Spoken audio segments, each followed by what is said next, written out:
అందరూ ఇంటికి వచ్చిన తర్వాత లహరి కుటుంబ సభ్యులతో చెప్తూ ఉంటుంది, శరణ్య వదిన చాలా మంచిది. శరణ్య వదినను మనమందరం అపార్థం చేసుకోవడానికి కారణం ఈ అనన్యనే. నా లైఫ్ బ్లాక్మెయిల్ చేతిలోకి వెళ్ళిపోవడానికి కారణం కూడా ఈ అనన్యనే అని లహరి అందరికీ చెప్తూ ఉంటుంది. ఇక అందరూ ఆ మాట విని షాక్లో ఉంటారు. అంతేకాదు నన్ను చంపాలని కూడా చూసింది అనన్య, అమ్మ వచ్చి సేవ్ చేసింది అని లహరి జరిగిందంతా కూడా కుటుంబ సభ్యులందరికీ చెప్తూ ఉంటుంది. పిన్ని, లహరి చెప్పేది నిజమా అని రోహిత్ కోపంగా అడుగుతూ ఉంటాడు. లహరి ఏదో తెలియక చెప్తుంది, వదిలేసే రోహిత్ అని ఆనందభైరవి చెప్తూ ఉంటుంది. మర్యాదగా నిజం చెప్పండి పిన్ని, లహరి చెప్పింది నిజమా అని రోహిత్ అడుగుతూ ఉంటాడు. నిజమే అని ఆనందభైరవి చెప్తూ ఉంటుంది.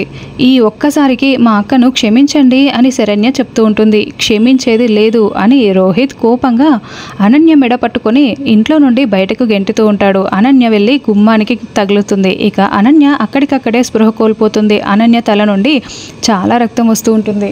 ఇక కాంచన అనన్యను చూసి, నా కూతుర్ని మీరంతా కలిసి కొట్టి చంపేశారు అని ఏడుస్తూ ఉంటుంది. అక్క, లే అక్క, కళ్ళు తెరవక్క అని శరణ్య ఏడుస్తూ ఉంటుంది.